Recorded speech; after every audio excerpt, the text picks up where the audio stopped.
El primer disertante va a ser el doctor Rafael Grossman, luego va a venir el segundo disertante Augusto Itig, luego comenzaré hablando yo, y por último, perdón, el doctor Carlos Almarini. Gracias de nuevo. Pueden, como habíamos dicho, seguirnos en las redes @Fundación Telmed y @red_mamotest.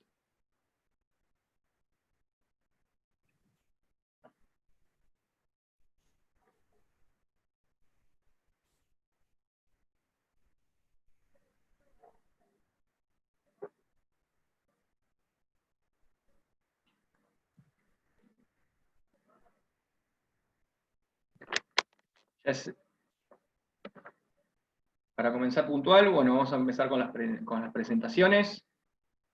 El doctor Rafael Grossman es futurista de la salud, innovador tecnológico, cirujano y educador.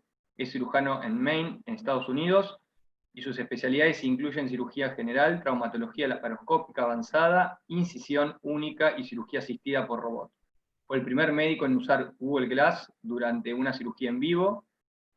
Es speaker especial de Singularity University y ha dado varias charlas TED. Como orador mundial, tecnólogo y futurista de la salud y la educación, habla apasionadamente el mensaje de la disrupción constructiva de estas industrias mediante el uso intuitivo e inteligente de tecnologías exponenciales. Los dejo con el doctor del futuro. Rafael, bienvenido. Hola a todos, un placer. Gracias de nuevo por esta invitación. Déjame compartir mi pantalla. Aquí vamos. Y aquí vamos. Bueno, de verdad que es un placer estar aquí. No quiero perder mucho tiempo porque el tiempo es corto y hay mucho que decir. Pero bueno, como bien dijo Agustín, soy cirujano tiempo completo. Soy de Venezuela originalmente y me entrené y trabajo en los Estados Unidos desde hace como 17 años. Mi tiempo completo es ser cirujano, pero dedico gran parte de mi tiempo extra en ser un poquito un geek, como dicen los americanos, apasionado por la tecnología. Esa pasión por la tecnología me llevó a Singularity University, Exponential Medicine, hace varios años ya, cuando el Google Glass estaba empezando. Y el Google Glass, de cierta manera, ha canalizado un poquito lo que yo he venido haciendo en los últimos casi 10 años. Para ustedes algunos que tal vez no conocen lo que es Google Glass, básicamente Here are the basics of how to use Glass. En la frente, que tiene una cámara. This is your touchpad. It runs from your temple to your ear. Tap the touchpad to wake up Glass. You should see the display above your line of sight. Adjust it to see everything. The home screen shows a clock. This is your timeline. It's a row of cards. Google Glass me llevó a la idea pues de por qué no lo usamos en cirugía para enseñar a nuestros estudiantes, y eso me llevó a ser el primer cirujano que lo usó, y eso causó un revuelco muy grande y me llevó a recorrer el mundo hablando de este tema y de cómo la tecnología nos puede aumentar si lo usamos inteligentemente. Me llevó a hacer varias charlas TED, me llevó a crear un sitio web, a estar muy activo en Twitter y en LinkedIn, en fin, ser un apasionado pues de este tema, un evangelizador de cierta manera de la tecnología. Como ustedes todos saben, aprendemos viendo, ¿verdad? Así como hace muchos años en el teatro quirúrgico, todavía no es muy diferente. Los estudiantes todavía aprenden detrás de nosotros tratando de ver lo que estamos haciendo. Once you find the space, okay, you want to make an incision, okay, and after you make an incision, you want to dissect, okay. Obviously, you already have your space already. Primera fila, como dicen. Eso pues fue algo muy sencillo, pero causó un gran revuelco. Y de ahí empezamos a ver cómo hacíamos para utilizar esta tecnología en medicina, en cirugía, teniendo un asistente digital inteligente siempre al lado nuestro, como un ángel de la guarda, diciéndonos qué hacer y qué no hacer y dónde tener cuidado, pues usando la tecnología. What is the differential diagnosis for stasis anion gap acidosis? Okay, class. What's the differential for anion gap metabolic acidosis? Exponencial, como decimos. Hi, Mr. Man. How are you? Hello. Como ustedes todos saben, era un paciente, lo saludamos y enseguida Vamos a la computadora. Nos separamos de los pacientes. Una tecnología como Google Glass, podemos acercarnos al paciente, podemos tener la historia clínica digital enfrente nuestro, podemos conectarnos al paciente, contestando sus preguntas. I'm Dr. Grossman, one of the surgeons. So what brought you here today? Inteligente. Eso es lo que Google Glass nos permite. Todos los que trabajamos en clínica, pues podemos saber que a pesar de que estamos adelantados con tecnologías digitales y tal, siempre tenemos un mazo de papeles con todos los pacientes anotados en papelitos, escribiendo noticas. Así funciona, no importa dónde uno esté.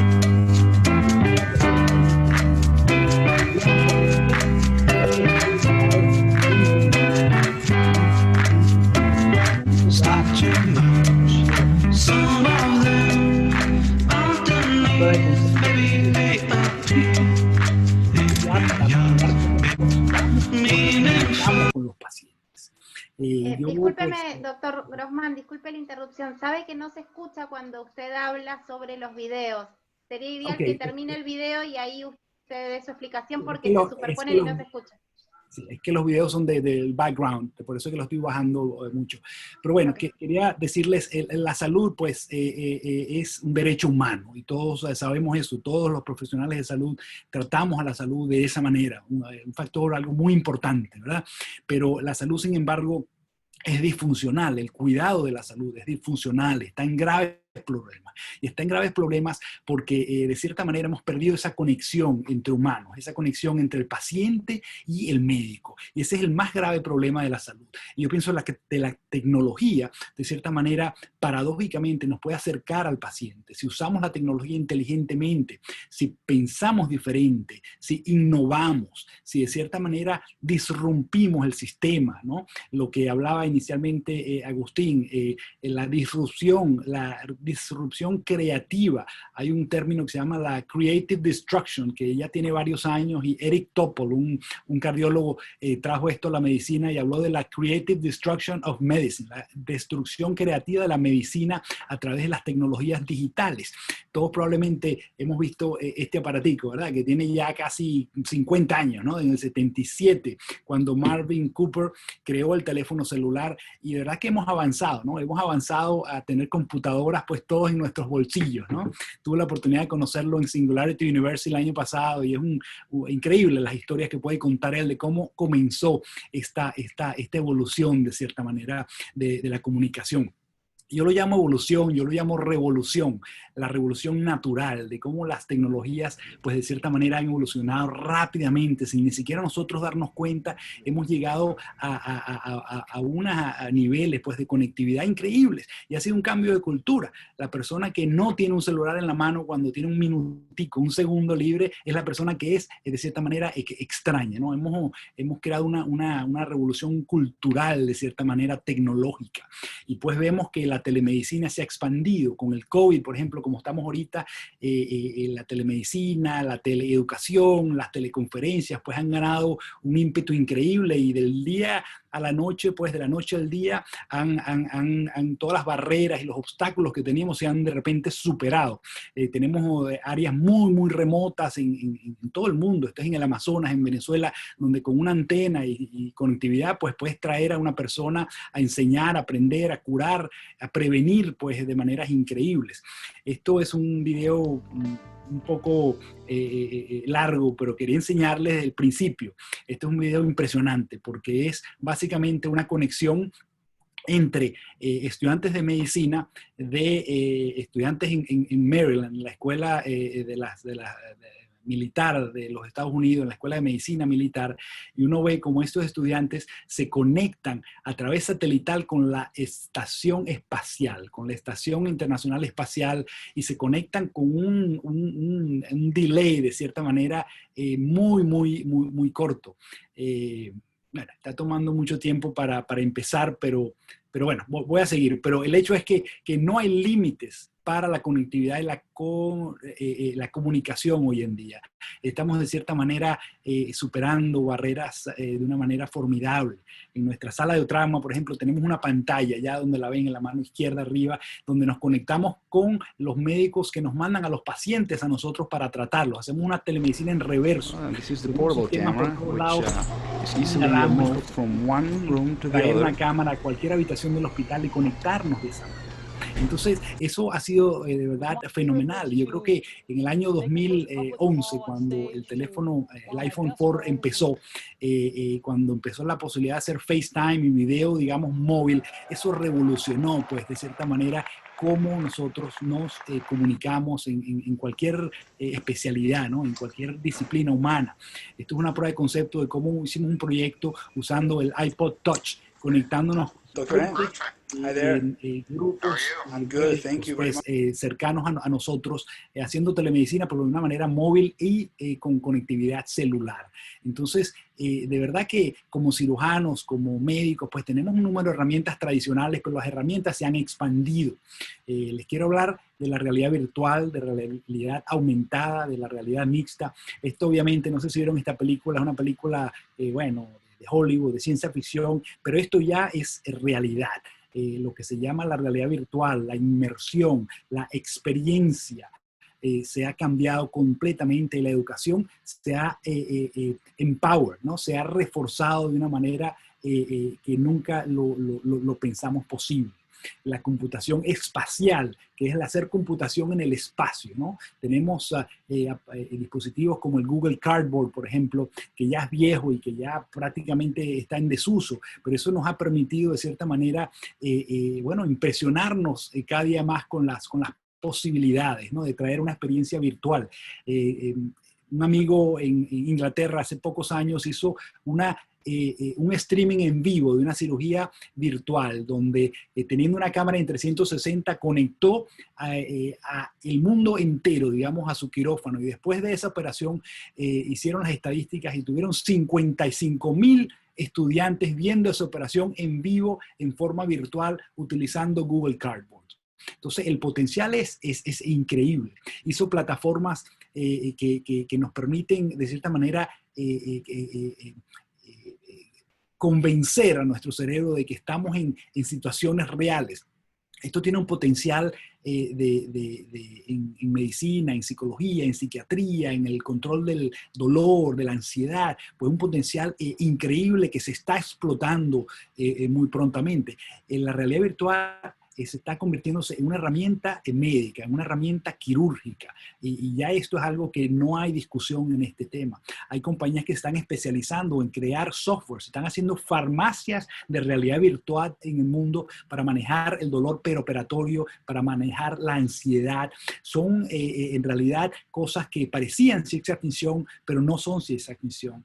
Son ya temas del uso prácticamente diario. Cómo manipulamos la realidad virtual. Eso ya no es cuestión de Tony Stark, esto ya no es cuestión de Iron Man, eso son cuestiones de el día a día. Tenemos dispositivos como el HoloLens, por ejemplo, que nos permiten manipular esa realidad virtual, y esto ya se está utilizando de manera clínica. Esto es el HoloLens 2 con Philips. Hicieron una unión y uno ve cómo la computación pues no pasa en la computadora, en la pantalla. La computación se hace en el espacio.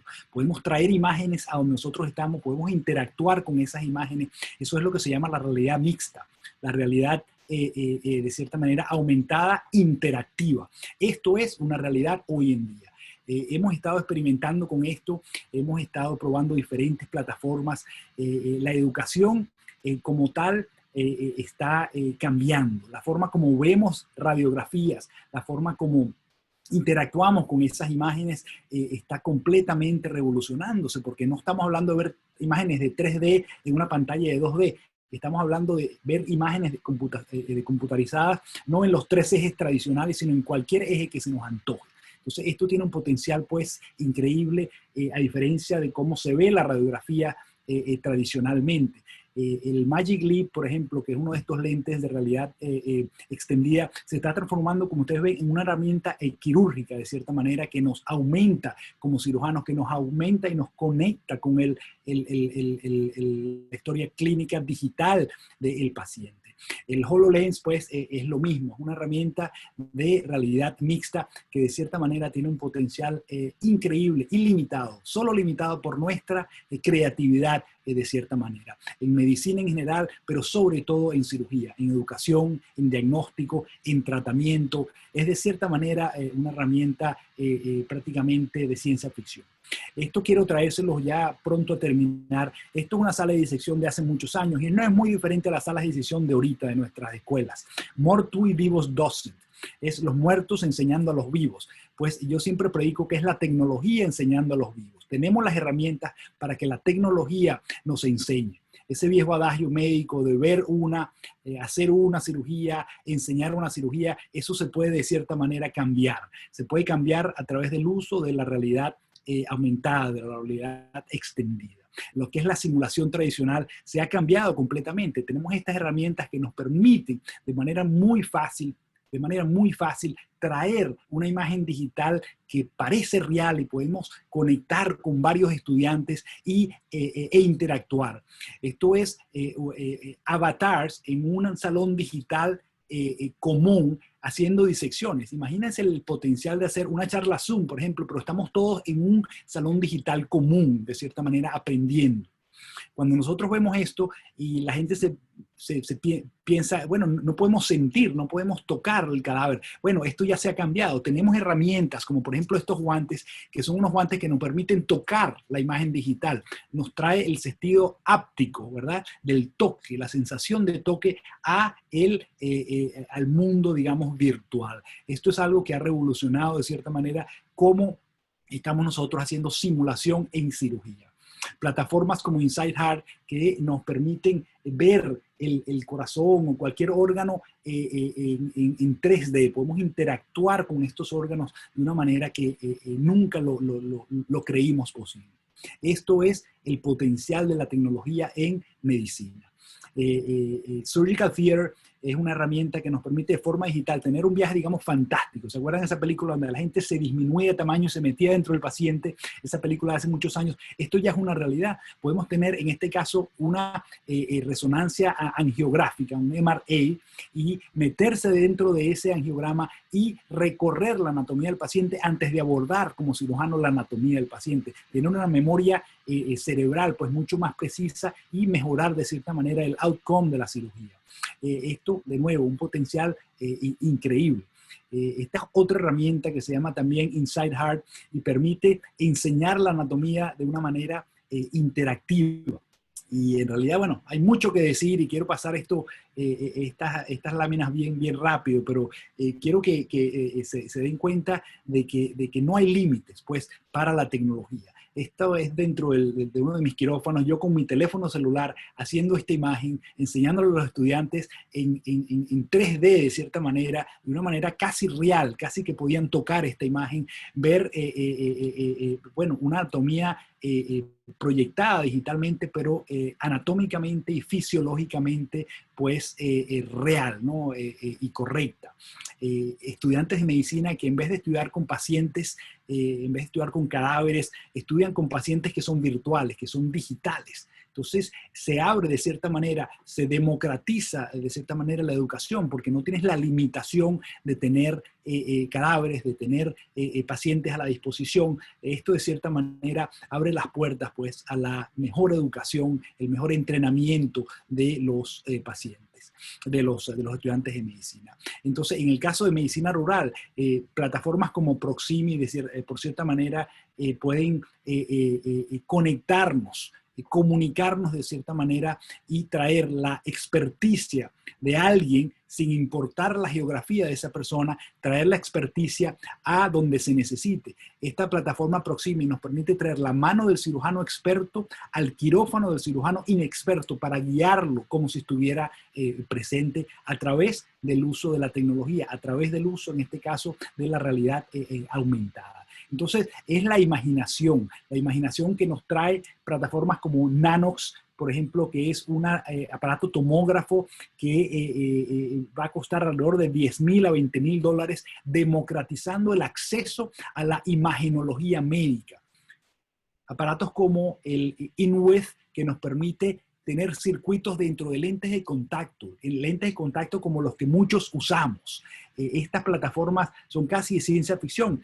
Esta es una plataforma que nos permite tener los beneficios de la cirugía robótica, pero con un aparato que cuesta aproximadamente $500. Entonces, el cómo pensar diferente, cómo innovar. Este dispositivo, un amigo venezolano en Chile, básicamente, en vez de tener una torre costosísima de la laparoscopia, utilizan un teléfono celular conectado a un Apple TV y pueden, de cierta manera, disminuir el costo y aumentar el acceso a tener cirugías mínimamente invasivas. Entonces, se está revolucionando de tal manera la medicina que no hay límites para lo que podemos hacer. Y me parece que de cierta manera no es la tecnología, I just wanted to ask you quickly, as a surgeon in this pre and post COVID-19 times, what's your take on telehealth and how it could play a role in all this?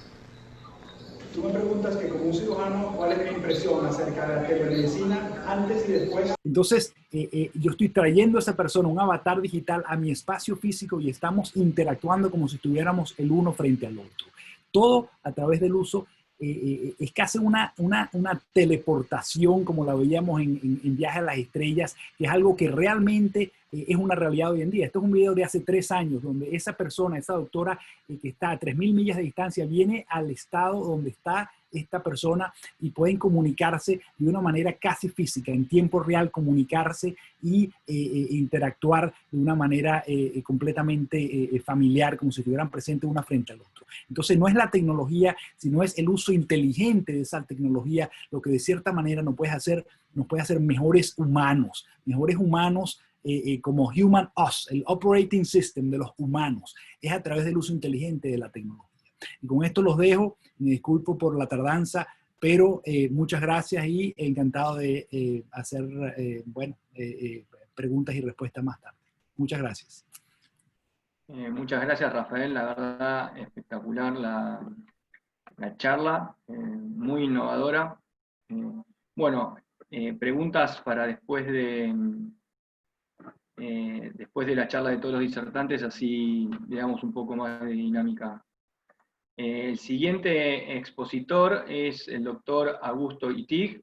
Augusto es médico cirujano especialista en emergentología, es un gran impulsor de la digitalización en la medicina en Argentina, es médico responsable del proyecto OSDE de gerencia de urgencias para lugares remotos en la Argentina, es el director médico del IVENT, una empresa dedicada a la minería, y es presidente de la RISAT, que es la Red Iberoamericana de Salud Digital. Augusto se encarga de implementar estrategias para la realización de trabajo médico en zonas remotas como minerías, pozos petroleros, para que haya un médico constante en lugares inaccesibles. Adelante, Augusto, contanos cómo se puede accionar antes que reaccionar en momentos de urgencia sin un médico cerca.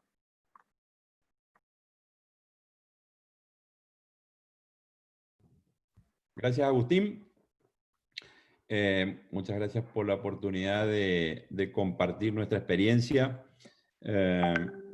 Nosotros llevamos 11 años trabajando en telemedicina en Iberoamérica. Me toca desde el año pasado hasta el año que viene presidir la Red Iberoamericana de Salud Digital, donde trabajamos, ya van a ver un poco la cantidad de colegas en toda Iberoamérica, pero quería un poco compartir con ustedes justamente la experiencia nuestra en términos de desarrollo en esto. Fíjense que también qué interesante como 11 años atrás el origen de la experiencia en telemedicina no tiene que ver con medicina. Yo viví unos cuantos años en Brasil y a través de un colega, de un doctor y licenciado en física, que trabajaba en control remoto para áreas remotas de redes eléctricas, fue quien me entrenó en el uso de justamente esto, de supervisión remota, en el caso de él, de áreas eléctricas, y fue desde ahí donde hace 10 años hicimos nuestra primera experiencia. Para los que nos siguen en la parte sur de América, estos son experiencias en el noroeste argentino, en la frontera con el norte de Chile. Si ustedes se fijan aquí, estos son salares donde hay muchas mineras de litio en el norte de Argentina, mineras que están entre 5 y 7 horas de centros hospitalarios importantes, y ahí fue donde empezamos nosotros a desarrollar las primeras experiencias en telemedicina, donde dábamos soporte remoto. Fíjense ahí como un enfermero en un lugar donde no hay posibilidad de poder colocar un médico, le dábamos indicaciones para proceder, donde conectaban a los pacientes en monitores multiparamétricos con conectividad remota. Ya van a ver cómo funciona eso. Fíjense qué lugares complicados, ¿no? Lugares donde pasamos cerca de un área minada en los complejos, en áreas fronterizas con el norte de Chile. También, por supuesto, fuimos acompañando algunos proyectos para el Uruguay también con respecto a medicina rural. Estos son lugares muy complejos, fíjense lo que es manejar en estos lugares donde se complica y mucho los traslados de los pacientes. Yo iba, por ejemplo, ahí en la camioneta de adelante, íbamos con un grupo de colegas uruguayos, justamente de medicina rural uruguaya, que vinieron a ver nuestra experiencia a más de 4.000 metros de altura, y fíjense lo que pasa con un chofer que sufre mal agudo de montaña y termina teniendo este tipo de situaciones. Hicimos este trabajo durante mucho tiempo en forma artesanal, dando soporte a un par de mineras, hasta que sumamos toda nuestra experiencia a una empresa que, bueno, en Argentina se conoce muy bien, por el resto les cuento el resto de Latinoamérica.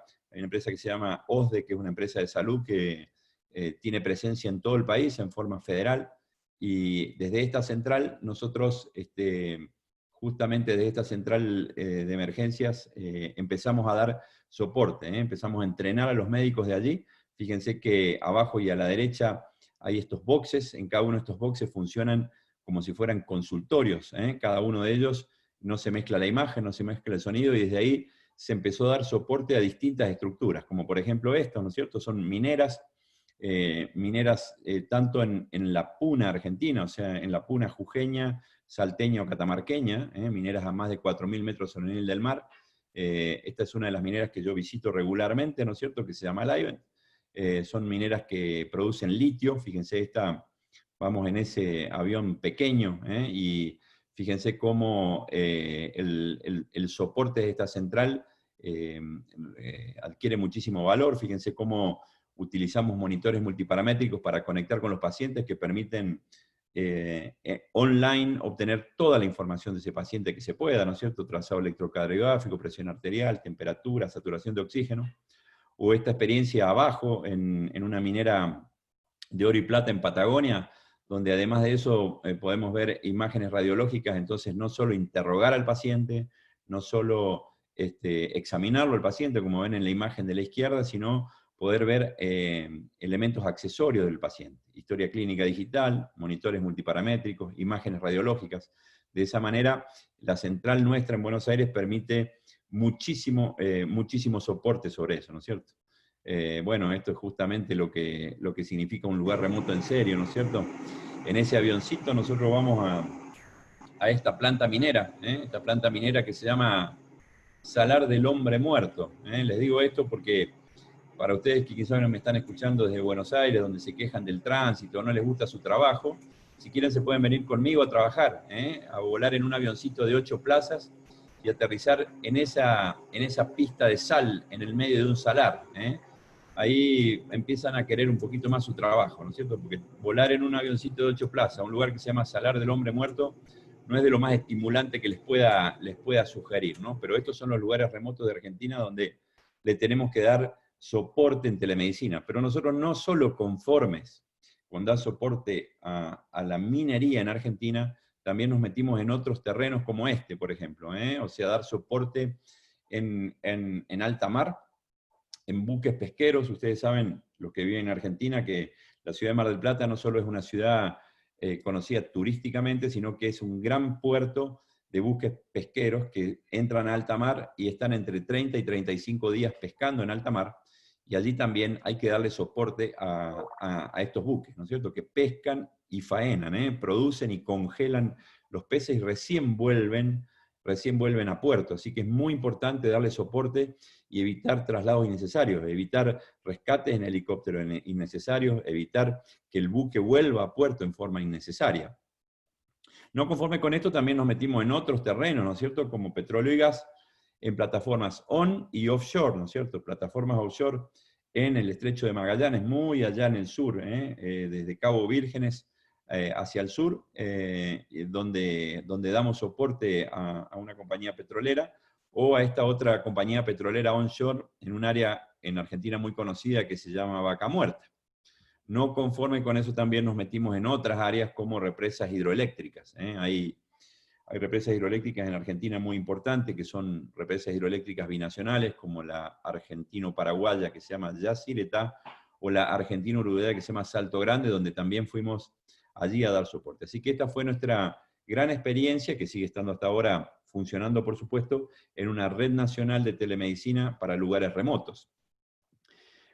Cronológicamente, un poco más adelante en el tiempo, armamos esto, que es la RISAT, de la cual, como les digo, me toca en suerte desde el año pasado, en octubre, hasta octubre del año que viene, ser presidente de esta gran red iberoamericana de salud digital, donde mucha gente de los que trabajamos en telemedicina, no necesariamente médicos, kinesiólogos, psicólogos, enfermeros, ingenieros en sistemas, bioingenieros, trabajan con nosotros, y como pueden ver ahí por las banderitas, colegas que trabajan en todos lados me refiero a Iberoamérica, colegas que tenemos en España y en Portugal, algún colega latino también en Francia, algunos colegas latinos en Estados Unidos y en el resto de Latinoamérica, obviamente. Es muy interesante porque nuestras reuniones son en español, así que todos hacemos un esfuerzo para hablar en español. Digo porque obviamente hay portugueses brasileños, italianos, norteamericanos que hablan en español para mantener la reunión en español. Así que esta red ha generado muchísimas opciones de asesoramiento en distintos puntos de Iberoamérica, en base a la experiencia que cada uno de nosotros tenemos, que por supuesto la compartimos entre todos nosotros, y así nos vamos enriqueciendo.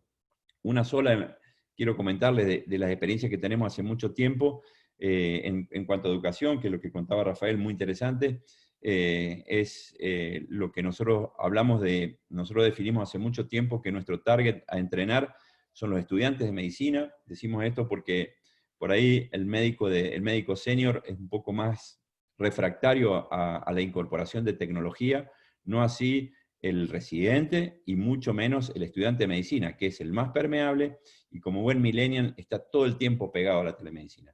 Fíjense, hoy que es tan frecuente las clases, la digitalización justamente o la virtualización de muchas facultades de medicina, nosotros, estas son imágenes del año pasado, de octubre del año pasado, cuando parecía una cosa tan extraña como esta, donde conectábamos y dábamos clase a 7 facultades de medicina de Latinoamérica de distintos usos horarios, facultades de medicina de Argentina, de Chile, de Costa Rica, y donde los disertantes éramos de tantos lugares distintos también, ¿no es cierto? Disertantes de España, México, Colombia, Chile, Argentina, todos en distintos usos horarios al mismo tiempo, dando las clases y donde los alumnos podían incluso después preguntar. Algo como lo que estamos haciendo ahora, que es tan frecuente, que por supuesto nosotros ya venimos haciéndolo hace mucho tiempo, sin darnos cuenta que esta pandemia nos iba a venir encima. Fíjense lo que es esto de estar preparados con tiempo, ¿no? Otro de los trabajos, y siguiendo cronológicamente en el tiempo, en el área donde yo trabajo, en la gerencia de urgencias de OSDE,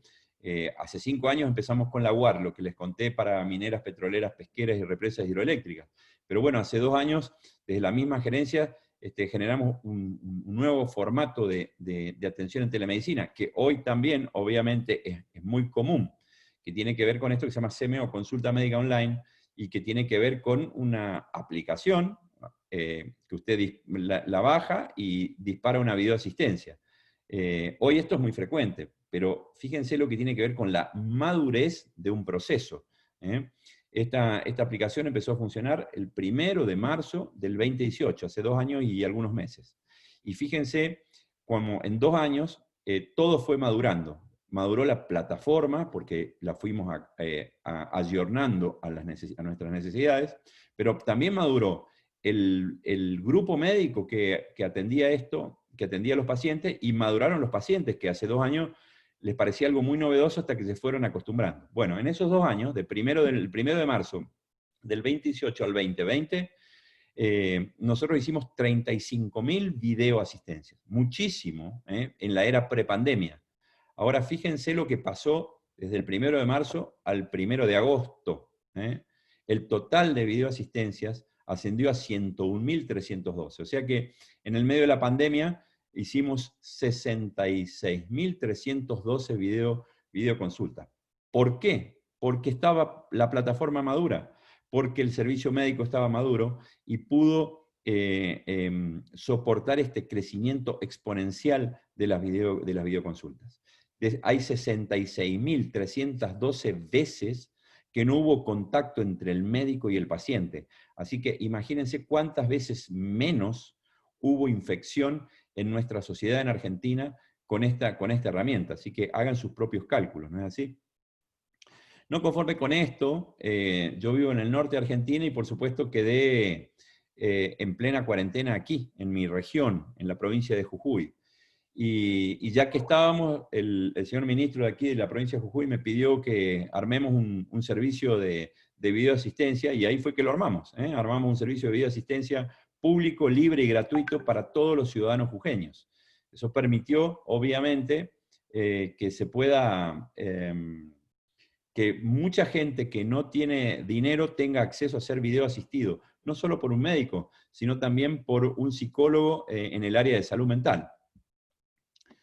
Y ya para ir finalizando, contarles algunas experiencias concretas de cómo esta herramienta ha ayudado a salvar vidas. Si me siguen algunos cardiólogos, no es mi caso, que soy cirujano, pero quería compartir estas situaciones para que ustedes vean lo que es, por ejemplo, pacientes diagnosticados con estos monitores multiparamétricos, como una taquicardia supraventricular, la de la izquierda, que fue tratada en forma remota con amiodarona mientras se trasladaba el paciente y evitando que esta taqui supra pase a una taqui ventricular y mate al paciente, o el que ven a la derecha, que incluso se ve la imagen del paciente y la cabecita del paciente allí, en otra minera, donde un infradesnivel del ST marcado por el monitor multiparamétrico de ese paciente permite empezar a anticoagular ese paciente y trasladarlo antes que el paciente desarrolle un infarto agudo de miocardio. Así que fíjense cómo concretamente la telemedicina vino a ayudar y mucho.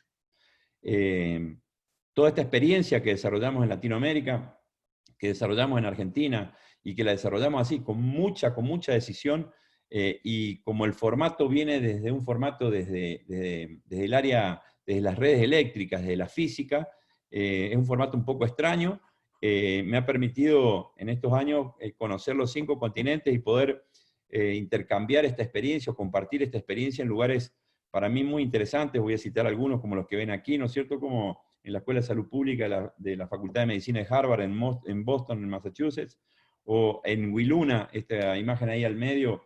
Wiluna es un poblado en el interior de West Australia, donde la capital de West Australia es Perth, en el oeste australiano, o abajo en Ontario Telemedicine Network, en la capital de la provincia de Ontario, en Toronto, o a la derecha y abajo en la central de telemedicina internacional SOS en Singapur, lugares muy interesantes. Pero bueno, y ahora sí, ya cerrando, quería solo contarles un poco también, y compartiendo con lo que Rafael dice, esto de empezar a entender que la medicina ha cambiado y mucho. Yo lo entendí hace unos años cuando, fíjense a la derecha, esa foto que dice anatomía humana, para los médicos que ya son senior como uno, recordarán haber estudiado seguramente anatomía humana hace muchísimos años. En el caso mío, voy a cumplir 34 de médico más 6, o sea, hace 40 años atrás, en el glorioso libro de Testil a Target. Si ustedes recuerdan, la mitad estudiábamos por el Testil, la otra mitad por Rubier. Bueno, yo era del Testil, pero no porque a mí me gustara, sino porque me lo dieron al libro, porque lo heredé. Si ustedes se fijan, ahí al medio y arriba, en 1920, el primero, el que lo compró, el dueño del libro, en realidad era Augusto Ittig, mi abuelo, cirujano general. Y después se lo pasó a mi papá en el 52, Héctor Ittig, ginecólogo. Y así fue pasando mi tía Laurita y mi tío Jorge, como segunda generación, hasta que apareció la tercera generación de médicos en la familia. Empezó mi primo Lito en el 73, y después me lo pasaron a mí en el 81, también cirujano. Y después se lo pasé a mi hermano en el 82, que es hemodinamista.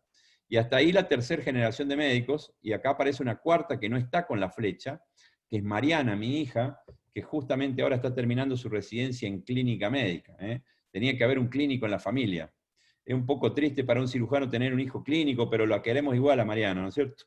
Pero Mariana, como ven, ya no estudió por el libro, empezó a estudiar con los formatos digitales, que ya alguno de ellos, por supuesto, los contó y muchísimo más en detalle Rafael. Así que esto es así, la medicina está cambiando y ha cambiado y mucho. Y si no lo creen, vean a mi otro hijo Ernesto, ¿no es cierto?, que hoy ya tiene 15 años y es un experto programador en sistemas, pero ya en aquel momento, hace 8 años atrás, cuando él tenía 7 años en el segundo grado del primario, la señorita le dijo, dibujen en qué trabaja cada uno de sus papás. Y algunos habrán dibujado un policía, un bombero, un dueño de circo, un vendedor de helado, vaya a saber qué. Y a mí me dibujó así. Miren, en vez de dibujarme como estaba Rafael, ¿no es cierto?, con un ambo de cirugía, me dibujó descalzo, con jeans y camiseta nomás, porque él me veía trabajar así en casa. Fíjense qué interesante cómo él veía a los pacientes. Fíjense ese corte sagital ya hace 8 años atrás, directamente conectado a un computador. Y él ponía en aquel momento que yo era experto en telemedicina y que brindaba medicina a larga distancia. Y por supuesto, como ven en la hoja, la señorita le puso bien nomás, porque no tiene la más pálida idea en qué trabaja su papá, ¿no es cierto? Bueno, y sí, ahora sí, terminando, y como buen cirujano también me apasiona escucharlo a Rafael, y creo que hay mucho por desarrollar en el área quirúrgica, y permítanme compartir estas fotos de un compañero mío de la residencia en Córdoba y amigo mío que se llama Fabián Reche, que vive en Grenoble, en Francia, donde si se fijan a la derecha, por supuesto, trabaja hace muchos años con el Da Vinci, y donde seguramente cuando pasemos de 4 a 5G, la telecirugía va a tener una preponderancia tremenda, porque muchos cirujanos con Da Vinci podrán operar en forma remota a mucha gente. Hoy la limitante no es el cirujano, es el delay de la conectividad que genera el 4G, y que cuando tengamos redes nacionales de 5G, esto va a ser resuelto. Y lo otro interesante también tiene que ver con el machine learning, y fíjense cómo él en la Universidad de Grenoble, en Francia, con un bioingeniero y un ingeniero en seguridad desarrollaron esto que ven ahí. Fíjense, una cirugía laparoscópica convencional, pero que está operando solo, porque tiene un brazo mecánico que maneja la endocámara, y la maneja con la voz. Se llama Vicky. Le dice Vicky adelantada, Vicky atrasada, Vicky a la derecha, Vicky a la izquierda.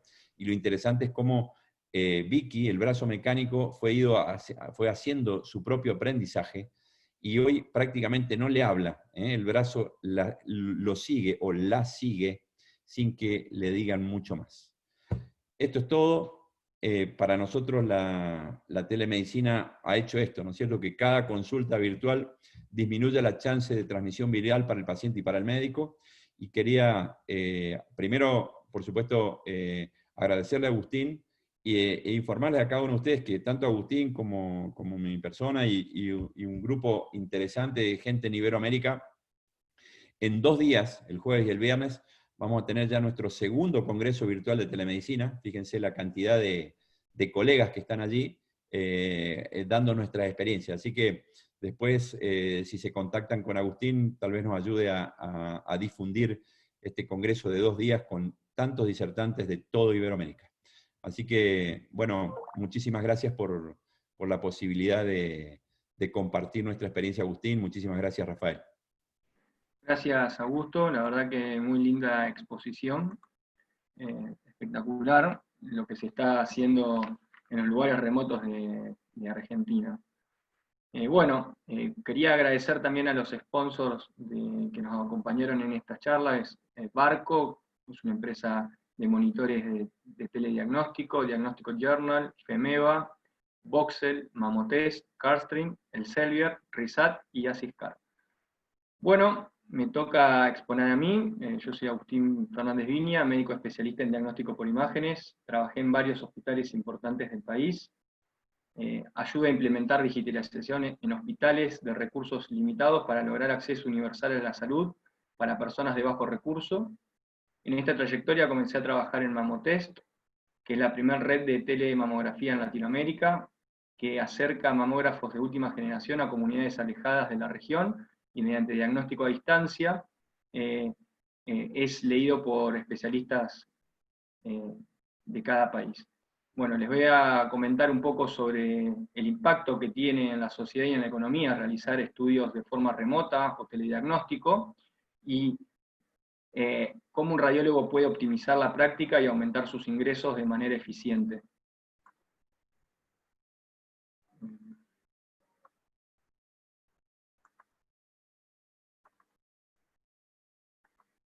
Bien.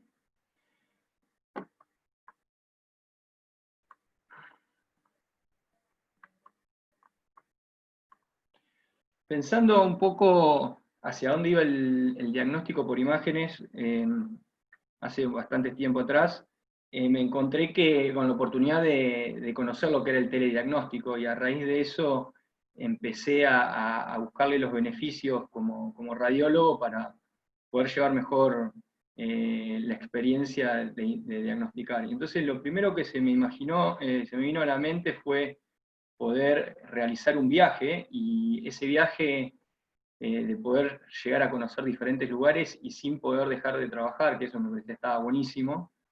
Y bueno, imagínense poder hacer un diagnóstico, sea de una mamografía, sea de un estudio vascular, sea un estudio de radiología convencional o de músculo esquelético, mirando este océano, estas montañas que están ahí de fondo, y que la imagen o los pacientes sean de aquí, del otro lado del mundo. Esto es Irida, Guanina, en Colombia, cerca del Amazonas. Nosotros, mediante una plataforma de software, le brindamos soporte médico a los médicos del hospital de acá del Amazonas, y hacemos un diagnóstico a distancia, donde le podemos dar un soporte, en este caso de radiología de tórax, para pacientes con sospecha de COVID, o sea que poder estar desde el otro lado del mundo y diagnosticar solamente con un simple internet. Bueno, la tecnología de vanguardia ha llevado de nuevo paradigma de diagnóstico médico, dando la posibilidad de interpretar y diagnosticar de manera sencilla y eficiente, desde cualquier lugar del mundo hacia un lugar específico. En este caso estamos hablando un poco de lugares remotos, donde a veces es difícil el acceso a médicos especialistas en diagnóstico por imagen, pero pudiendo aportar solamente tecnología, podemos darle la posibilidad al paciente que tenga acceso a ese diagnóstico. Pero para eso necesitamos encontrar y optimizar la práctica del diagnóstico por imágenes. En este caso, un médico radiólogo debe saber aprender a manejar horarios de informe, definir estratégicamente el sitio en donde va a informar, y utilizar una buena plataforma de diagnóstico.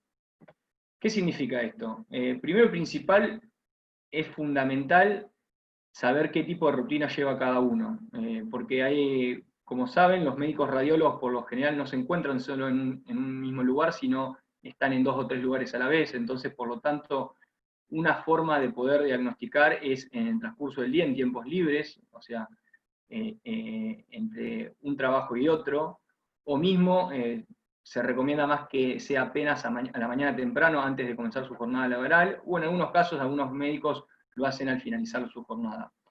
Yo recomiendo más que nada realizar 3 veces al día el diagnóstico, a la mañana, tarde y a la noche, y lo ideal sería trabajar en una empresa de telediagnóstico donde uno pueda manejar el tiempo y a partir de ahí diagnosticar cuando tenga el tiempo necesario. es fundamental tener lugares adecuados para diagnosticar. Si pensamos que trabajamos desde nuestra casa, es importante tener una buena silla, porque vamos a estar varias horas sentados. Es importante tener monitores de buena calidad para poder tener un buen diagnóstico certero, tener buena conexión a internet y, si es posible, que tenga muy buena iluminación y con poca contaminación sonora.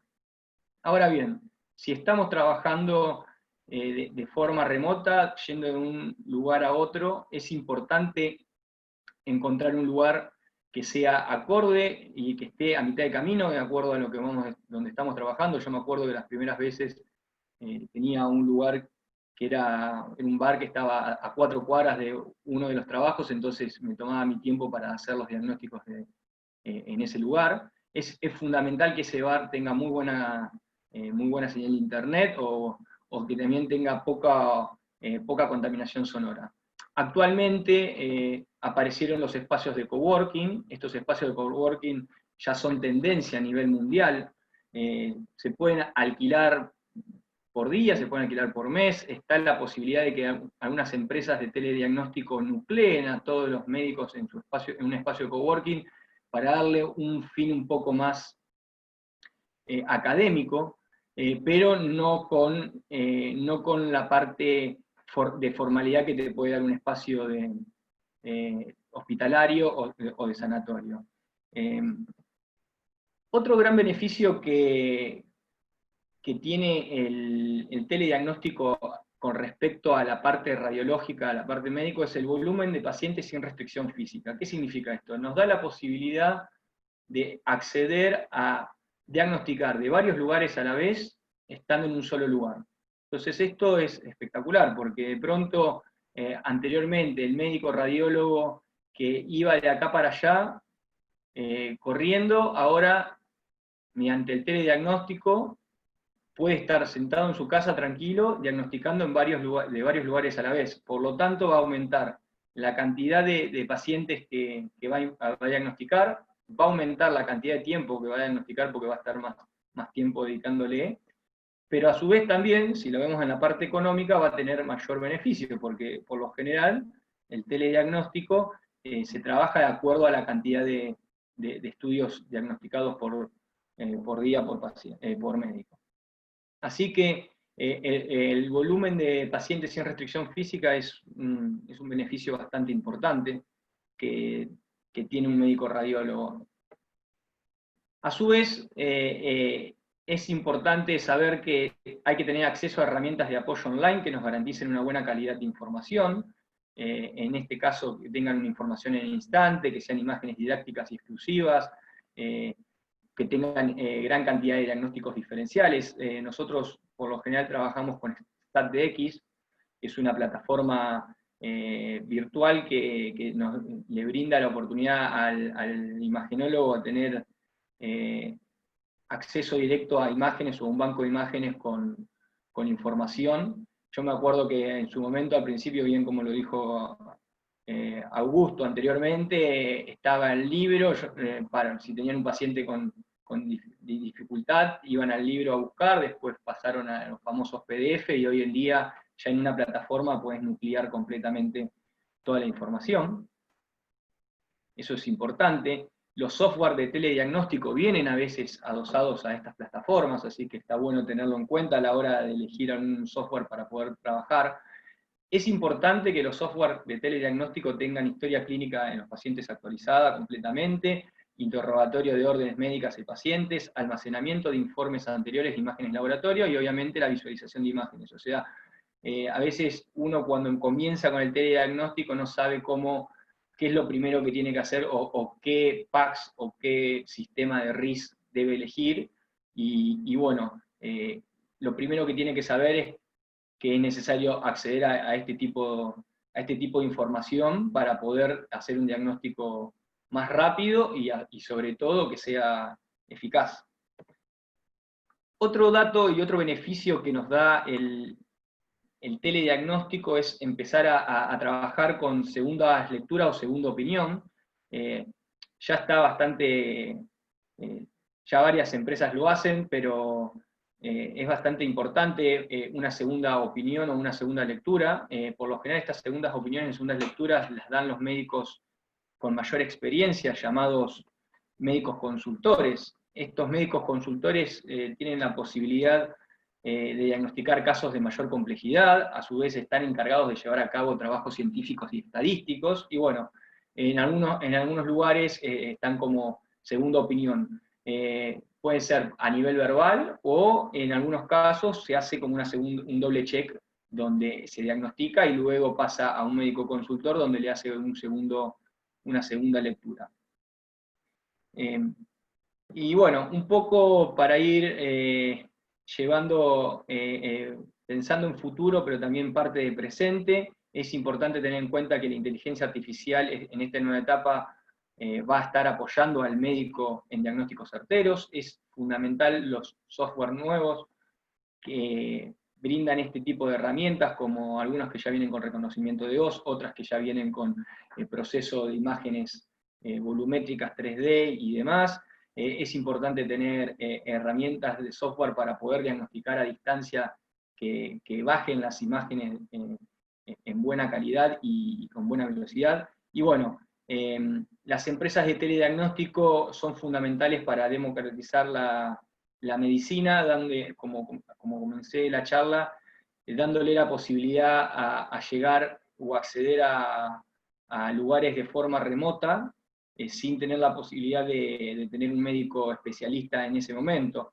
Nosotros como experiencia trabajamos en varios lugares del interior del país, en uno de ellos es lo que es Misiones, y le damos acceso a comunidades o a ciudades de Misiones donde no hay médicos especialistas en diagnóstico por imágenes, pero mediante un mamógrafo realizamos la mamografía en menos de 15-20 minutos, y en menos de 24 horas un médico especialista ya está diagnosticando esa mamografía, y lo que disminuimos ahí fue la posibilidad de, si encontramos un cáncer mamario, darle la posibilidad a ese paciente que lo tenga en menor cantidad de tiempo.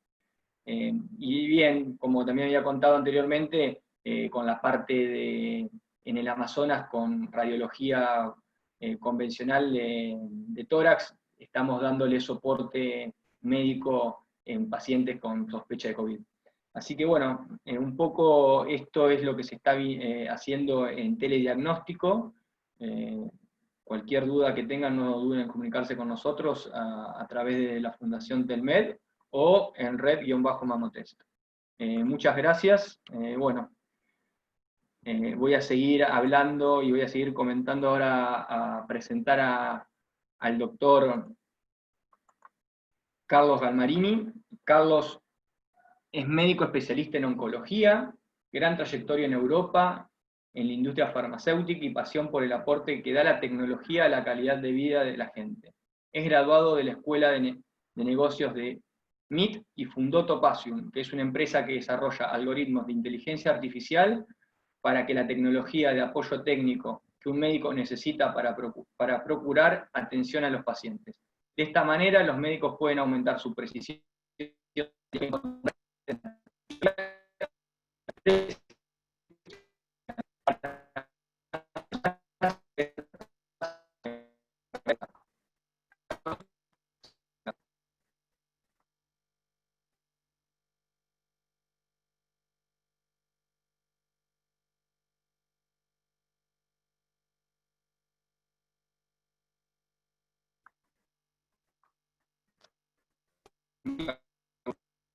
Está muteado, Carlos.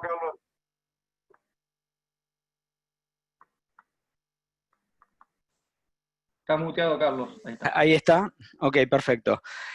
Bueno, antes que nada, bueno, agradecerles muchísimo esta invitación. Yo no sé qué pantalla están viendo, porque tengo varias pantallas, yo me hago el tecnológico, entonces yo no sé si están viendo una pantalla que tiene una presentación o están viendo la pantalla en donde ustedes se van a ver en el Zoom. Estamos viendo tu presentación, Carlos. Bueno, perfecto, fantástico, gracias. Evidentemente el tema de la charla que habíamos planeado para hoy era inteligencia artificial a favor de la humanización de la medicina.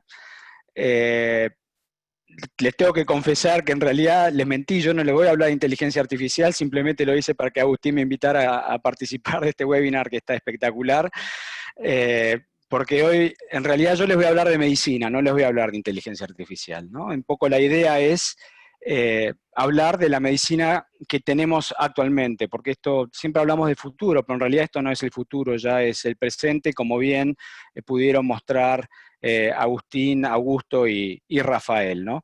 Y obviamente, bueno, a mí me toca la ardua tarea de hablar después de sus presentaciones que estuvieron fantásticas, así que vamos a empezar directamente a hablar de medicina. Y yo estoy seguro que la mayoría de la gente que está conectada trabaja en el campo de la salud, son profesionales de la salud, ya sean médicos, enfermeros o todos aquellos que participan en el área de la salud. Y si a cada uno de ustedes yo voy y les pregunto por qué estudiaron medicina o por qué decidieron trabajar en un área relacionada a la salud, la mayoría de ustedes me va a contestar que lo hacen porque quieren curar a la gente. Entonces, ahí viene nuestra gran primera pregunta de la noche, que es, ¿qué es curar a la gente? Y para evitar debates, nos vamos a ir directamente al diccionario, y el diccionario nos dice que curar es hacer que una persona recupere la salud. Y ahí viene la segunda gran pregunta de la noche, ¿y qué es la salud? Y obviamente, para evitar ese debate que puede llegar a durar horas y horas, vamos a ir a ver lo que dice directamente la Organización Mundial de la Salud, que nos dice que la salud es el estado completo de bienestar físico, psíquico y social de una persona, y no la mera ausencia de afecciones o enfermedad. O sea que nosotros podemos redefinir la definición de curar, y ahora podemos decir que curar es hacer que una persona recupere su estado completo de bienestar físico, psíquico y social.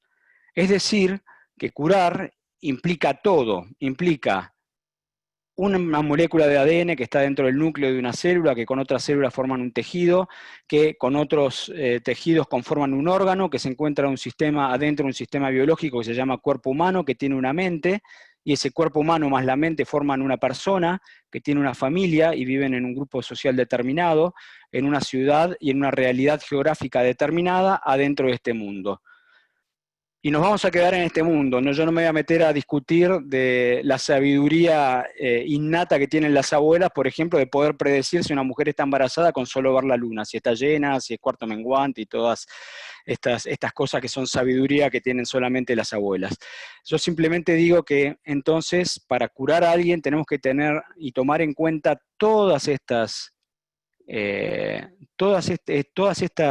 cosas, y no solamente el ADN, la célula, el tejido o el órgano, sino que todo forma parte de la salud, y por lo tanto, si queremos curar a alguien y devolverle la salud, tenemos que tomar en cuenta todos esos factores.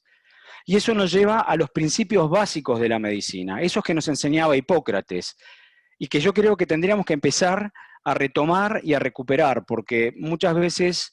y yo, bueno, lo digo desde el punto de vista de una persona que trabaja en tecnología ahora, la tecnología nos llevó a olvidarnos como médicos de cuál es la función principal que tenemos como médicos o gente que trabaja en el área de la salud.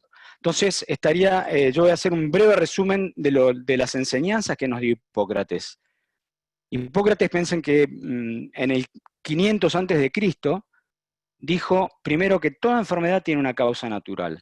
Imagínense el revuelo que se le armó con los magos, los sacerdotes, toda esta gente, curanderos, que decían que las enfermedades lo mandaban los dioses. Entonces hacían sacrificios y ofrendas a los dioses para curar a las personas. Bueno, y vino Hipócrates y dijo, eso no sirve para nada, porque toda enfermedad tiene una causa natural. Y un médico, si necesita curar a una persona, necesita saber cuál es la causa natural que está causando esa enfermedad. Pero Hipócrates también nos dijo que no solo debemos conocer y comprender la enfermedad, sino también a la persona que está padeciendo esa enfermedad. O sea que Hipócrates pone al mismo nivel el conocimiento de la enfermedad y el conocimiento del enfermo que está padeciendo esa enfermedad. Porque él nos decía que todo médico debe considerar al paciente como una entidad física, mental, espiritual y social única. Y es por eso que, aunque nosotros nos olvidemos, la medicina es una ciencia social, no es una ciencia biológica o una ciencia natural. A pesar de que las ciencias fácticas se dividen en naturales y sociales, la medicina no pertenece a las ciencias naturales, pertenece a las ciencias sociales. ¿Y por qué decimos esto? Porque el acto principal de la medicina es el acto médico, y el acto médico es un acto social en donde una persona deposita toda su confianza en otra persona que tiene el conocimiento y que debe aplicarlo con sabiduría, es decir, en el tiempo y la forma que corresponde. Y por eso la medicina es un acto social. Y si nosotros reemplazamos alguna de estas dos partes, deja de ser acto médico y por lo tanto deja de ser medicina. Y es por eso que ya vamos a ver más adelante que todas estas nuevas tecnologías no están para reemplazar al médico. Porque si reemplazamos al médico, estamos reemplazando la medicina. Y el médico es esencial a este acto médico, a este acto social. Lo que está es para ayudar al médico a ser más médico y a conocer mejor la enfermedad y a conocer mejor al enfermo, como nos enseñó Hipócrates hace más de 2500 años. Es decir, que basado en las enseñanzas de Hipócrates, nosotros podemos redefinir la función de un médico y decir que es una persona que trabaja para hacer que otra persona conserve su estado completo de bienestar físico, psíquico y social, o bien lo recupere en el caso en que lo haya perdido, es decir, curarlo. Entonces, esta función de médico fue variando a lo largo de la historia. Si nos vamos al principio, hasta la primera mitad del siglo XIX, desde los tiempos de Hipócrates, los médicos solamente constaban con dos técnicas, que eran la anamnesis, o sea, preguntar y repreguntar al paciente, a su familia, a los vecinos qué es lo que había pasado, y el examen físico. Y con esas dos herramientas eran capaces de diagnosticar gran parte de las enfermedades como las conocemos ahora. Si ustedes se van a leer los aforismos y sentencias de Hipócrates, yo les puedo asegurar que se les cae la cara de cómo esa gente ya hace 2500 años podía detectar las enfermedades. Pero el problema que tenían es que conocían muy bien al enfermo, pero no conocían las causas naturales de la enfermedad. Entonces, la balanza estaba desbalanceada y lamentablemente al no conocer las causas naturales de la enfermedad, no podían aplicar la terapéutica para poder solucionar esas causas naturales. A partir de la segunda mitad del siglo XIX y durante todo el siglo XX, la tecnología avanzó mucho y empezamos a obtener formas de hacer diagnóstico por imágenes, empezamos a tener formas de hacer análisis de laboratorio, los análisis de patología se desarrollaron de una manera impresionante y por lo tanto empezamos a tener mucho más conocimiento de la enfermedad y la medicina se empezó a masificar. Entonces el médico empezó a tener mucho más conocimiento de la enfermedad, pero empezó a perder el conocimiento del enfermo. Y la balanza se desbalanceó para el otro lado. Y ya ahora, en este siglo, en el siglo XXI, seguimos avanzando en tecnología que nos permite ya meternos directamente dentro de la célula, ir a estudiar el ADN, el ARN, la proteína, los metabolitos que genera una célula, los lípidos, o sea, todas las ómicas que a ustedes se les ocurran, sumado a todas las otras tecnologías. Entonces, claro, seguimos profundizando en el conocimiento de la enfermedad, pero estamos profundizando muy, muy poco en el conocimiento del enfermo. Y tenemos que recordar que Hipócrates nos enseñó que un buen médico es aquel que conoce tanto las causas naturales de la enfermedad como el paciente que la padece. ¿Cuál es el resultado de toda esta estrategia evolutiva de la medicina? Y bueno, el resultado es que es espectacular en realidad, porque en tan solo 100 años de que empezamos a aplicar tecnología, la esperanza de vida aumentó de 45 a 72 años aproximadamente, de acuerdo al lugar del mundo en donde uno viva. Pero, a pesar de esto, cada año mueren cerca de 57 millones de personas a causa de enfermedades. Y 41 millones de esas personas mueren por enfermedades no infecciosas, es decir, cardiovasculares, respiratorias, cáncer, diabetes, demencias. Y dentro de esos 57 millones tenemos 6,5 millones de chicos, de los cuales casi el 90% tienen menos de 5 años.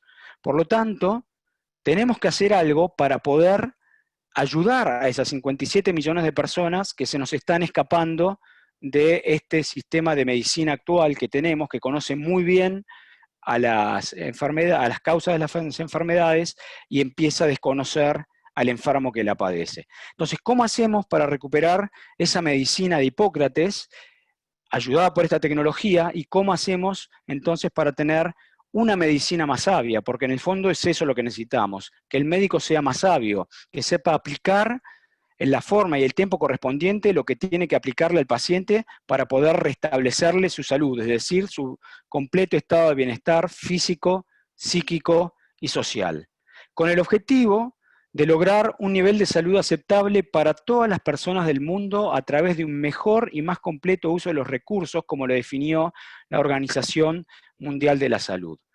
Y tenemos dos caminos para hacer esto. En primer lugar, seguir utilizando el camino actual, es decir, nuestra inteligencia humana.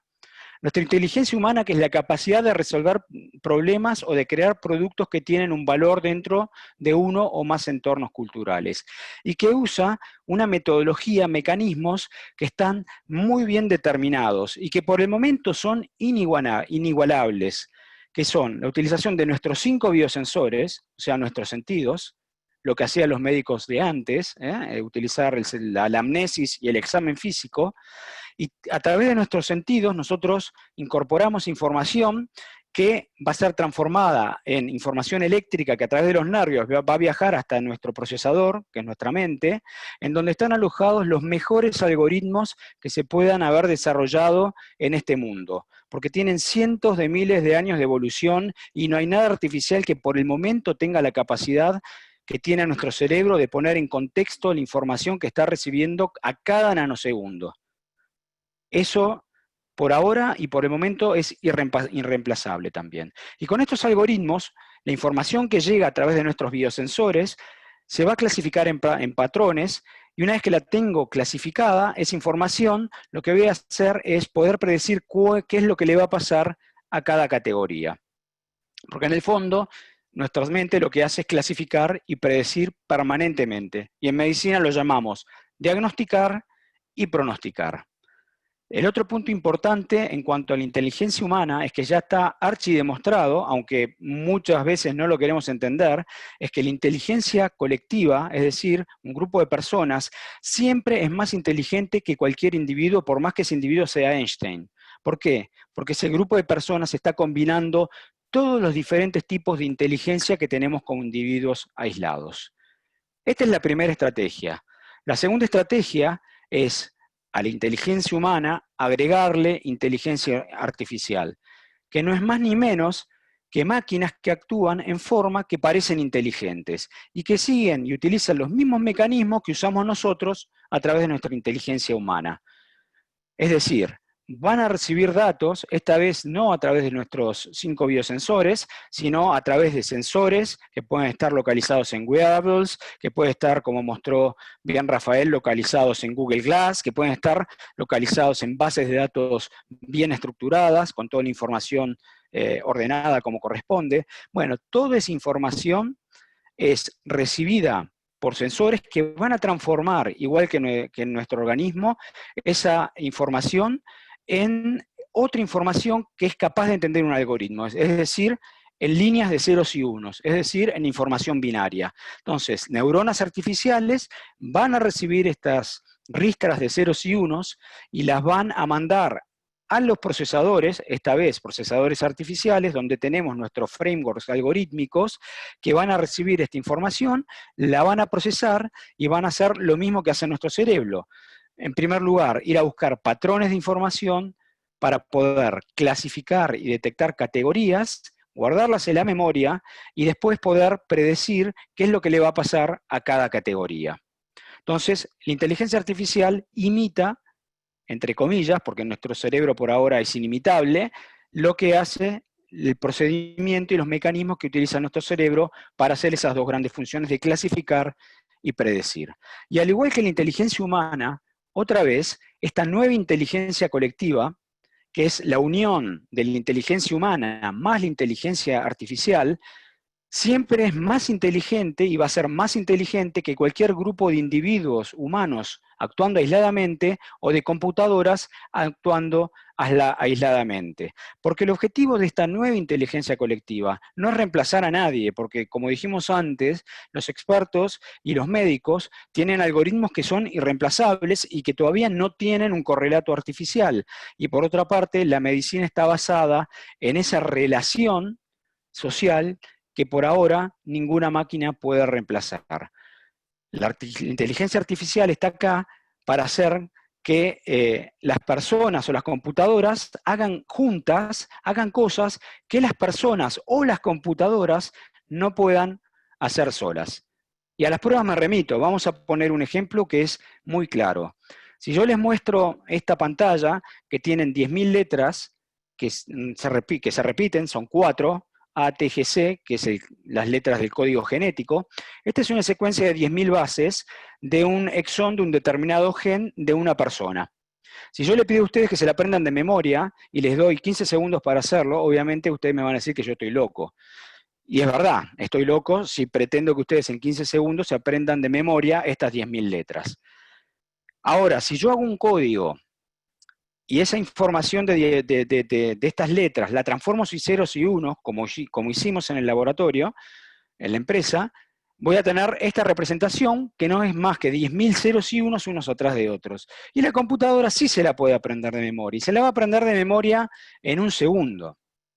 Y si yo ahora les pido que esta secuencia se la aprendan ustedes, tampoco se la van a poder aprender, por más que en vez de 4 letras haya 2 números, ceros y unos. Entonces dijimos que esta eran 10.000 bases de un exón de un gen de una determinada persona.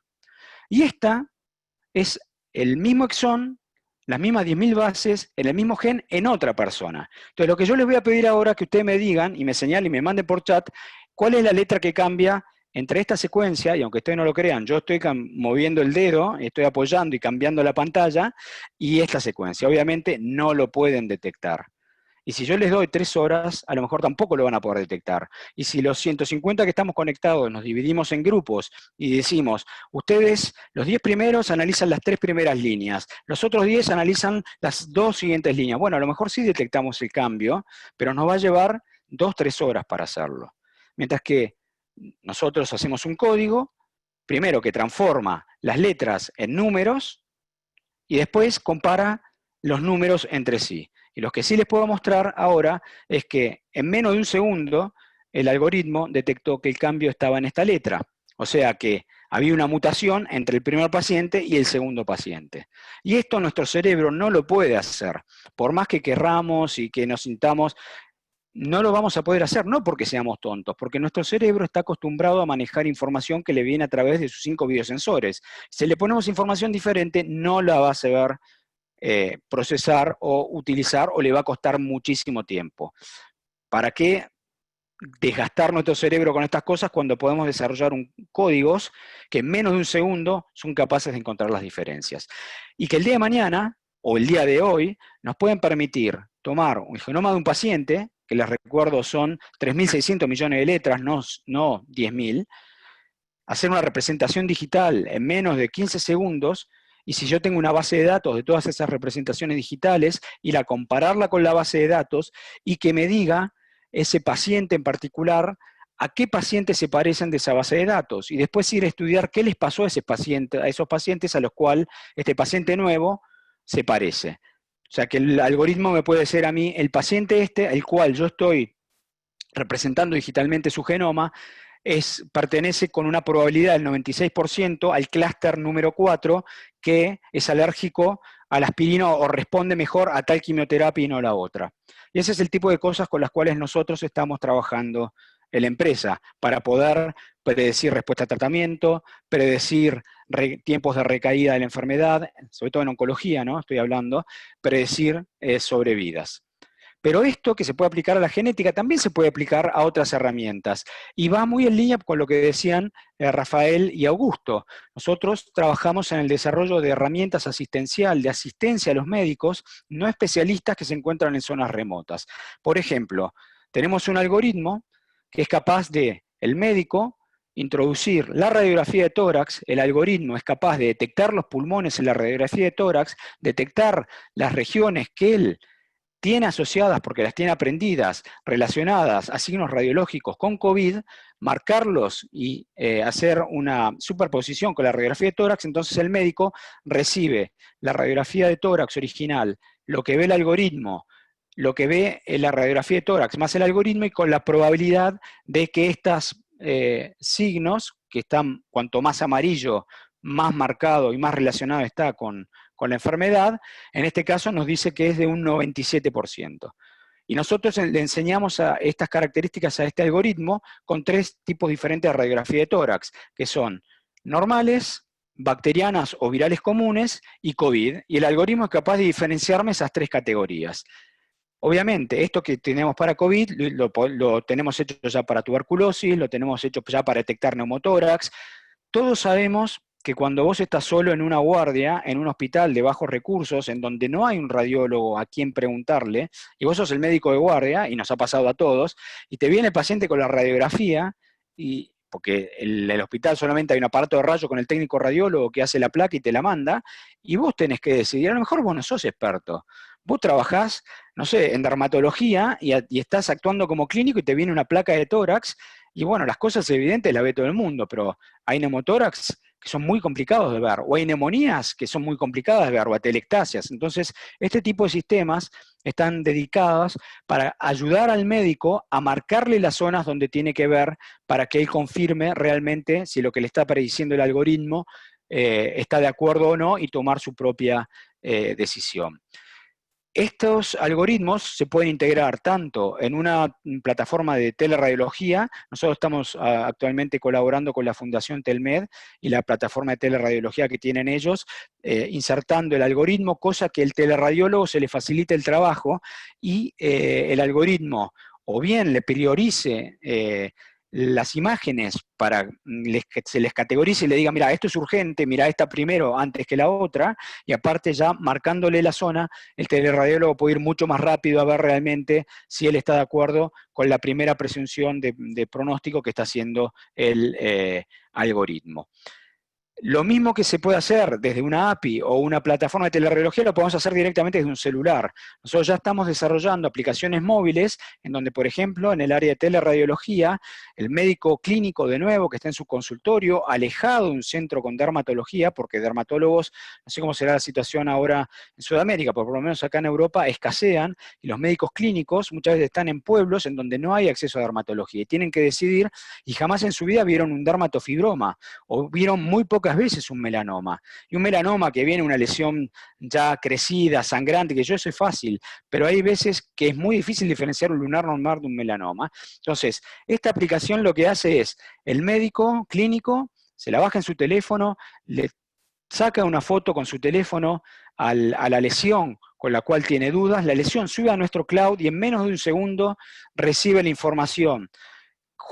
El médico también le puede agregar información clínica, le da el sexo, la localización, que es lo que tenemos por ahora, pero se le puede agregar los signos, los síntomas, la bioquímica que sea a la información.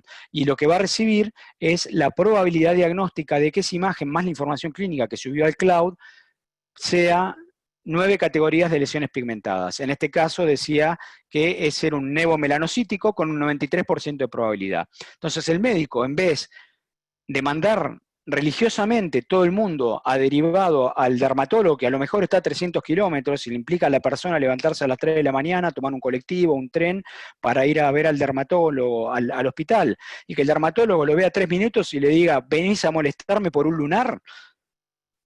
Bueno, todo esto es lo que nosotros queremos hacer y ayudar a asistir a los médicos clínicos que están en zonas periféricas para que tomen mejores decisiones. También estamos trabajando mucho en el área de patología, en donde ya desde el microscopio la imagen pasa directamente por nuestro algoritmo y en la histopatología ya le marcamos al patólogo las áreas que son azules, en donde están localizadas las células tumorales dentro de la histopatología y aparte ya le calculan todos los grados. En el caso de cáncer de próstata le calcula el Gleason, el ISUP y todas las clasificaciones que hacen ellos. Entonces el patólogo directamente va a ver las áreas azules y en 15 segundos puede decidir si está de acuerdo o no con el algoritmo, o si le da más tiempo. O sea, es una forma de priorizar también las imágenes que se están recibiendo.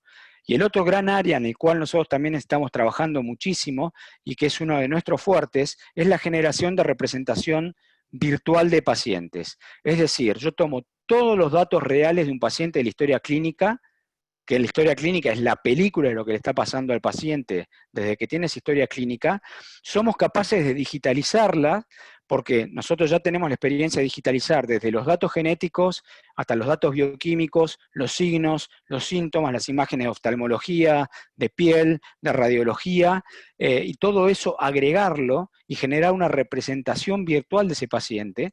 y después generar grupos de pacientes en donde vamos a ir a buscar subgrupos particulares. Por ejemplo, nosotros trabajamos mucho en el área de oncología, entonces lo que hacemos es agarrar, por ejemplo, datos de la vida del mundo real o de ensayos clínicos, y en ese subgrupo de pacientes, en este caso que le estoy mostrando, cáncer de pulmón, detectar los pacientes que van a tener una muy baja sobrevida a pesar de las terapias que se le apliquen, y los pacientes que van a tener una muy alta sobrevida a pesar de las terapias que se le apliquen. Entonces, podemos ya diferenciar clústeres de pacientes que van a poder ser tratados de manera diferente, de manera personalizada, pero no basada en un gen, basada en toda la información clínica de ese paciente. Pues nosotros pensamos que la medicina personalizada de precisión es medirle 3 genes a la muestra del tumor o medirle un polimorfismo en los linfocitos. No, acá lo que estamos haciendo es analizar toda la historia clínica del paciente, los electros, la información, bueno, todo lo que haya ahí lo digitalizamos y después comparamos pacientes. Y los algoritmos son capaces de ver cosas que nuestra mente no es capaz de ver, información oculta que está presente, pero que nosotros no la vemos. Y de esta manera podemos diferenciar, como en este caso, en cáncer de pulmón, primera línea de tratamiento, recién diagnosticado, aquellos que van a vivir 4 meses y aquellos que van a vivir 15 meses. Que hasta ahora el promedio es, bueno, un paciente en este estadio va a vivir entre 9 y 10 meses. No podemos identificar quién es. Y después yo puedo ir a pedirle al algoritmo que me diga el paciente tal, cuáles son las características y por qué va a tener ese devenir, cosa que yo pueda entender qué es lo que puedo modificar en ese paciente. Es decir, y para ir terminando, esta nueva inteligencia colectiva no va a desplazar al médico. Al contrario, el médico es absolutamente necesario para que siga haciendo ese trabajo de médico, que es, en vez de analizar tanto dato, porque para un médico acordarse las 500 mutaciones que puede haber en un gen determinado no le aporta nada, pero sí le aporta, en vez de perder tiempo en hacer esas cosas, en el hablar con su paciente, en pasarse 45 minutos haciendo una buena anamnesis, entendiendo qué es lo que está pasando, cuál es la realidad social en la cual vive esa persona, para poder aplicar la verdadera terapia que le va a convenir a ese paciente. Entonces, la inteligencia humana nos va a servir para conocer bien la enfermedad, pero sobre todo conocer bien al enfermo, y la inteligencia artificial nos está dando herramientas para conocer mejor las enfermedades. Es decir, lograr ese equilibrio que nos enseñó Hipócrates, de el buen médico es no solo el que conoce muy bien las causas naturales de la enfermedad, sino al paciente que la padece. Y por eso, con esta estrategia, esta nueva inteligencia colectiva, vamos a ser capaces de lograr ese gran objetivo que nos está planteando la Organización Mundial de la Salud, que es salud para todos. Porque en el fondo, de eso se trata la medicina. Bueno, muchas gracias por su atención.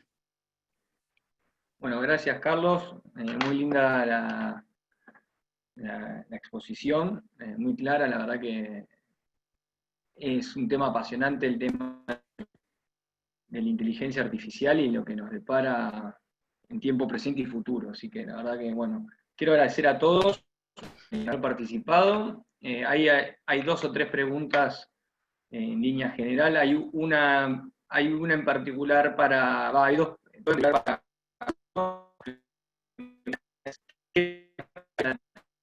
Agustín, sí. Perdón, estás teniendo algunos cortes en tu audio. Si te parece apagar la cámara, tal vez con eso se estabiliza.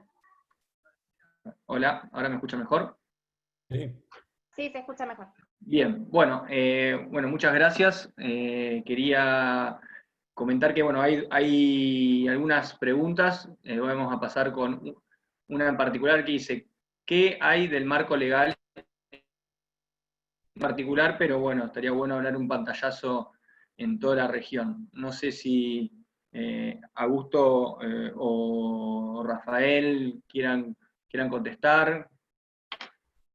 Mirá, Agustín, en Argentina justamente ya hay un marco legal desde la semana pasada, así Sí, de fresco es. Así que estamos estudiando el marco legal y después si quieren les podemos contar en particular, pero sí ya hay un marco legal desde la semana pasada y obviamente lo precipitó. Estos son los lados positivos de una pandemia, ¿no es cierto? Lo precipitó justamente la pandemia, algo que venía muy demorado en la República Argentina, esto cambió y mucho, así que sí, ya hay un marco legal en la República Argentina. Oye, y aquí, Augusto, en Estados Unidos, pues igual, ¿no? Aquí se ha tratado de hacer mucha medicina por décadas y en cuestión de una semana el COVID-19 aceleró todo, bajaron las restricciones, la privacidad, pues que es un tema obviamente importantísimo, se relajaron esas medidas, plataformas que eran encriptadas y privadas, pues naturalmente, como Zoom o como inclusive hasta ¿cómo se llama? WhatsApp. Eso todo se ha liberado de una manera positiva. Y una anécdota corta, hace como unos 10 años yo estaba dando una charla acerca de tecnología en medicina y un poquito enfocada en telemedicina, y había un abogado ahí, un abogado de la FDA americana, y dijo que en ese momento él conocía solo de 2 casos que tenían relación con el uso de la telemedicina en medicina.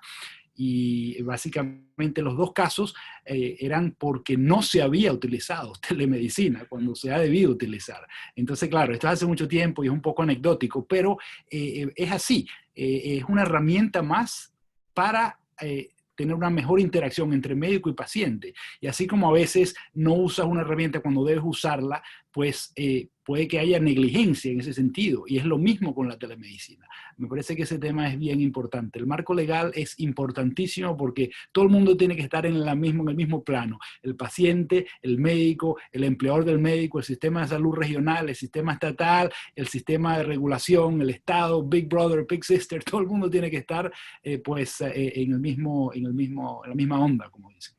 Sí, Agustín, yo quería agregar que en el campo de los marcos algorítmicos aplicados a inteligencia artificial, la regulación, al menos acá en Europa, pero yo en Estados Unidos y bueno, en Sudamérica también es igual, se consideran dispositivos médicos, entonces tienen que pasar todos los procesos regulatorios asociados a cualquier dispositivo médico que va.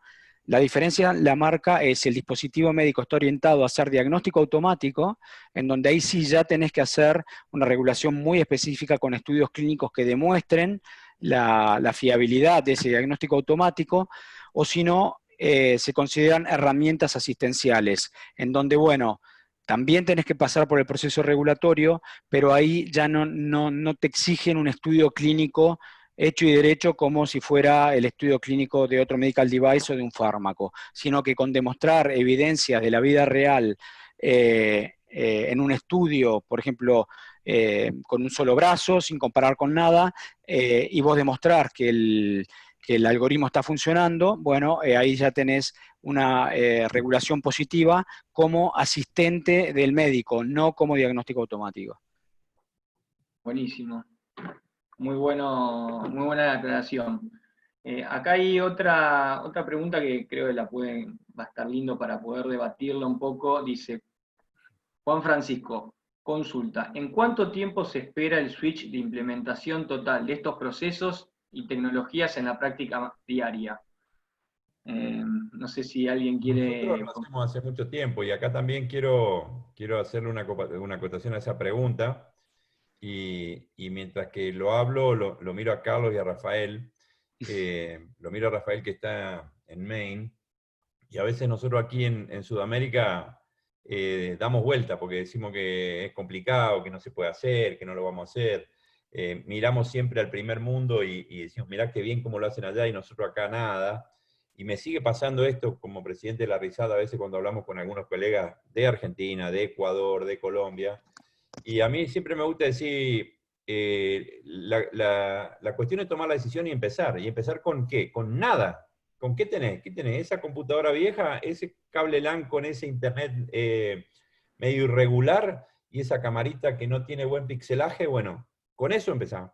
Y empezar con eso es destrabar la situación. Y en todas las áreas de salud pública y privadas, cuando vos empezás a generar la necesidad, es impresionante cómo las decisiones políticas para hacer telemedicina, las decisiones económicas para invertir en telemedicina aparecen. El problema es que cuando vos te quedás esperando que todo sea, como la pregunta esta, ¿cuándo va a ser el switch? Es donde se te pasa la vida, la pandemia y todo lo demás. Hay que empezar ya. Entonces, cada uno de los 132 personas que están escuchando, y hoy quieran hacer telemedicina, empiecen con lo primero, con lo que tengan, y sobre eso se puede complejizar, se puede armar, y se puede conseguir recursos, decisión política y todo lo demás. Pero la decisión es empezar con lo que hay. Así que desde ahí me parece que es la respuesta. Bien.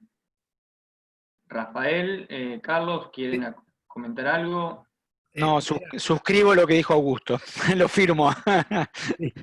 Yo también, porque es que no es algo puntual, es un proceso, como yo decía un poco, es la evolución de cómo nos comunicamos y cómo nos conectamos, sea con un teléfono de esto, ¿verdad? O una línea de tierra, o un teléfono celular, o unos lentes inteligentes, eso va a seguir evolucionando, y es cuestión de pensar diferente y de tratar de agregar una herramienta más al armamentario, ¿no? del clínico, del médico. No hay razón para no hacerlo, y así como uno va impulsando esto, por detrás viene entonces la regulación, viene una pandemia que nos hace que todo funcione de repente, vienen cosas que ni siquiera nos esperamos. Así que suscribo lo que dice Augusto y Carlos, no hay que esperar, hay que hacerlo desde ayer. Sí. Rafael, déjame contarte una cosa, que con Rafael nos conocemos virtualmente hace mucho tiempo, hemos compartido muchas presentaciones, pero creo que no te he contado esto. Cuando empezamos hace mucho tiempo, hace 10 años en esa primera minera, que sabíamos del Google Glass, pero no lo podíamos comprar en este rincón del mundo donde era tan difícil. Uno de mis enfermeros, en esta primera experiencia, en la primera experiencia fueron 4 enfermeros y yo, que se llama Fabricio Calíbar,